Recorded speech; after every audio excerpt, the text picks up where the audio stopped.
वालेकुम। तो जैसा कि कल सब ने देखा कराची में जो सानिया पेश आया, एक अमीरजादी ने अपनी प्राडो से लोगों को कुचल कर रख दिया। एक बाप और बेटी जो बाइक पर जा रहे थे वो फौरन जहाँ बहक हो गए हैं और काफ़ी सारे लोग जो हैं वो जख्मी हैं अभी तक।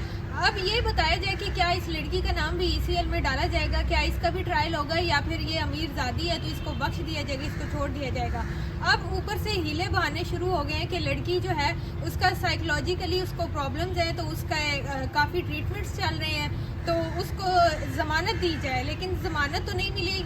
उसको 1 दिन का रिमांड जो है उसका वो मंजूर कर लिया गया। लेकिन बात ये है कि क्या इंसाफ होगा, लोगों को इंसाफ दिया जाएगा या फिर उसकी बीमारी का बहाना करके उसको इस मुल्क से जाने दिया जाएगा।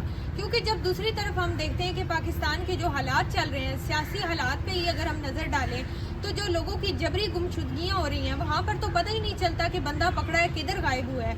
वो जो बेगुनाह लोगों का एहतसाब किया जाएगा उसका क्या? आज भी जस्टिस औरंगजेब साहब की अदालत में एक 76 साल बाप आया और रोस्टम पर आकर रोने लगा कि मैं 76 साल का हूँ, मेरी बीवी 65 साल की है और हम माँ बाप बहुत ज़्यादा परेशान हैं। हमें बताया जाए कि हमारे बेटे का कसूर क्या है जो उसको जबरी तौर पर गुमशुदा किया गया है। वो जज साहब के सामने रोने लगे। उस बुजुर्ग की आप आहें और सिसकियाँ सुनते कभी, लेकिन बात यह है कि यहाँ पे इंसाफ जो है उसकी फराहमी जो है वो यकसा नहीं है सबके लिए, सबको इंसाफ यकसा नहीं दिया जाता।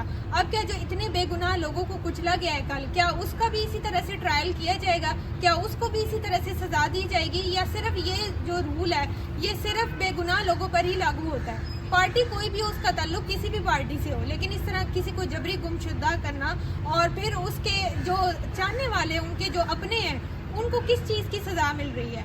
बल्कि जो दूसरा, अगर इस लड़की का केस देखा जाए जिसने नताशा जो है वो गुल अहमद के जो चेयरमैन है उनकी वाइफ हैं, तो उनका जो ट्रायल होना चाहिए उनके, बल्कि जो फैमिली है उससे भी पूछगछ होनी चाहिए क्योंकि उनके पास तो लाइसेंस भी नहीं। और ये कहा जा रहा है कि वो उनके पास इंटरनेशनल कोई लाइसेंस मौजूद है उनके पास, लेकिन पाकिस्तान में वो काबिल कबूल नहीं है। तो क्या ऐसी बातों पे भी कोई पकड़ेगा किसी को? और एक और लड़की कराची में ही स्कूटी बारिश की वजह से उसकी स्लिप हो गई और डंपर वाले ने उसको टक्कर मारी और लड़की जहाँ भाग हो गई और डंपर वाला वहाँ से फरार हो गया। तो ऐसे केसेस में हमारी हुकूमतें घास हो जाती हैं, चाहे सिंध हुकूमत हो, पंजाब हुकूमत हो। सबसे सवाल तो होना चाहिए ना कि इंसाफ की फराहमी यकसा नहीं है। जब तक इंसाफ नहीं आएगा इस मुल्क में तो मुल्क तरक्की कैसे करेगा?